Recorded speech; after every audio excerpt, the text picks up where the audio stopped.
A solar project in Butte stumbles in an attempt to get initial approval. What Silver Bowl commissioners said last night, coming up. A fire camp has been established here in Wise River, and several homes have already been evacuated as crews prepare for a long fight against a wildfire out here. Smoke is in the air, but that's nothing new. But how do you stay ahead? Coming up. Well, 6:30 on this Friday, smoke in the air over the Bozeman area. In fact, over all of southwest Montana. Yep. Chet Lehman, Matt Elwell with you here. Just recently took a little power bump here at Montana this morning. We'll see where we're going to go with all of this. In fact, I'm going to skip the air quality report. We'll do that in our main weather. Give it verbally. How about that? Yeah. It stinks. Air quality moderate in Bozeman and Dillon, West Yellowstone. It's unhealthy in Butte, but all across the area we're dealing with that same situation. It looks like an isolated chance of some afternoon thunder showers. Our smoke is going to be moving through again through the afternoon. Day planner for today, it looks like our highs should be near the 90-degree mark for the afternoon. Likely to see these temperatures stay into the 90s, maybe even triple digits by early next week. We'll break it all down for you in just a little bit. All right, thank you, Matt. It is now 6:31. A big solar project for Butte being blocked, at least for now. The proposal met stiff resistance from homeowners in the hills above the site where those panels would have been placed.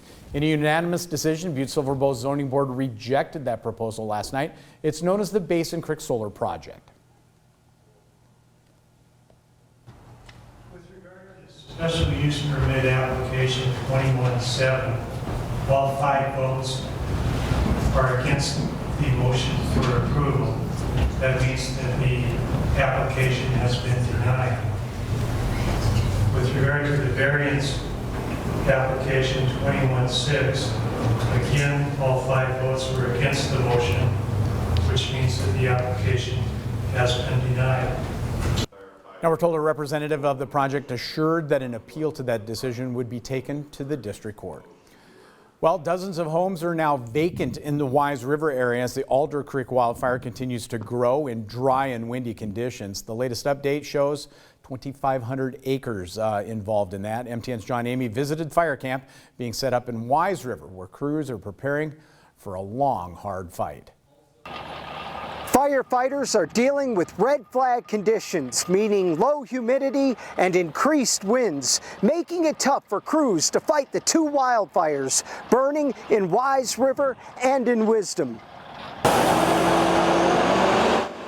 Really dry, really early in the year. So that makes it easier for a fire to sustain and grow. The Alder Creek fire, burning about 7 miles west of Wise River, has already forced officials to evacuate about 25 homes that are threatened by the fire if wind conditions continue. The southwest winds will push the fire towards those homes, theoretically. So what the sheriff did was act proactively there, make sure you got people out in case that did happen. And if that does happen, we have a plan in place to protect those homes. Wise River resident Becky Stanchfield did not let the fire stop her from taking her morning jog with her dog Izzy. While her home is not threatened by the fire, she said she's heartbroken for those who had to evacuate. When my friend called crying, it was tough. It was tough yesterday. And I tried not to cry, and at the very end, yeah, I cried with her. You just don't know. And now we're starting to get the nasty winds, and we all know what the winds are going to do. The fire camp is being set up right here at the Wise River Airport, just off the Pioneer Mountain Scenic Byway.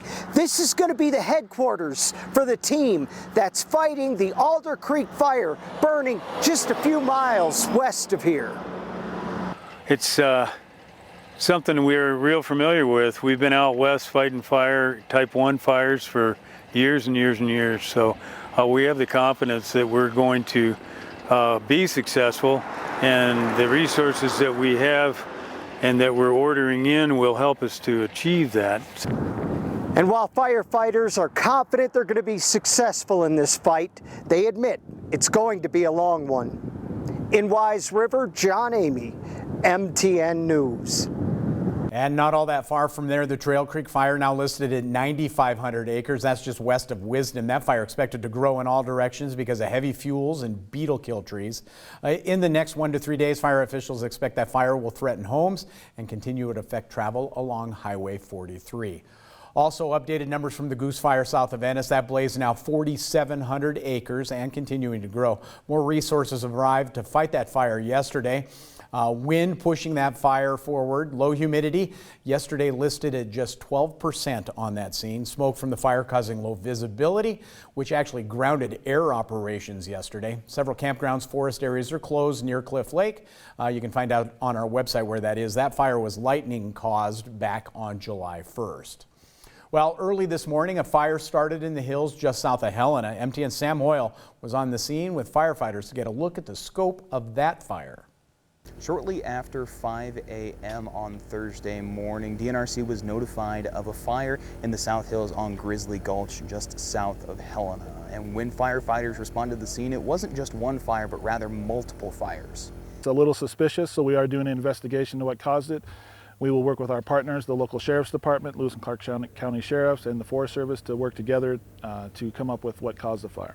Through that investigation, Lewis and Clark County Sheriff's Office investigators believe it wasn't multiple fires, but rather one fire, potentially caused by a human. Still under investigation, but our investigator believes it was a single point that actually spread out. We do have a person of interest, and they're investigating whether the source was a cigarette.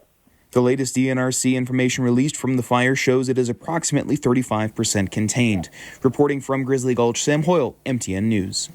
Well, because of all those fires, an air quality alert is in effect for Silverbow. Butte-Silverbow, it's just one of many areas in the state affected by wildfire smoke right now. Unhealthy levels of wildfire smoke are expected, which can cause eye and throat irritation, coughing, and difficulty breathing. MTN's Jane McDonald tells us what we should do to take precautions. Trips were cut short and people wanted to stay indoors because of all the smoke in the air. Well, what should we expect for the future? Every fire season, our phones are really getting busy. And then it's also been curious for us in Bozeman. I had a patient today that moved from a state that didn't have wildland fire. We had a conversation about that today because that's new for that person. For some, it's new. For others, it's just that time of year. We got an early start to wildfire season, at least in Montana. We've had a smokier July than last year. It has been pretty heavy. Just look at what it was like yesterday in Bozeman and now today. From the Bridgers to the airport, blue sky was in short supply. But does everyone need to stay indoors? Maybe those with asthma, but younger or older Montanans too? The very young and the very old, as a group, might have other underlying issues that could cause problems for sure. So age itself is not a defining factor. For instance, someone that has smoked for years may be at risk for COPD, thus more susceptible to the smoke in the air, versus someone younger. It's all about your individual health, but it's important not to have fitness blinders on. I'll share with you, I have had patients that this is the kind of stuff that sneaks up on them. They're trying to be healthy, and so maybe they're walking or hiking daily, but they really should not be doing that if the air quality is really bad. So before you head out on a hike, check the Today's Air website for an hourly and forecast to see how much smoke has traveled to your area. Wildfire season may be starting early, but that doesn't mean that you can't stay a step ahead. Checking online, or hey, even checking your phone. They use Montana sources anyways. Reporting at the base of the M Trail, Jane McDonald, MTN News. And of course, head over to our websites. We'll have the latest on the fires and the air quality, continuing updating that online. Meantime, Gallatin County issuing a missing endangered person advisory for a woman who was last seen in Billings on the 4th of July. 31-year-old Morgan Russell is described as white, 5 feet 6 inches tall, about 130 pounds. She has blue eyes, black hair, and was last seen wearing a white t-shirt under a black t-shirt with an MCM logo on it. Russell was also carrying a gray and black purse at the time.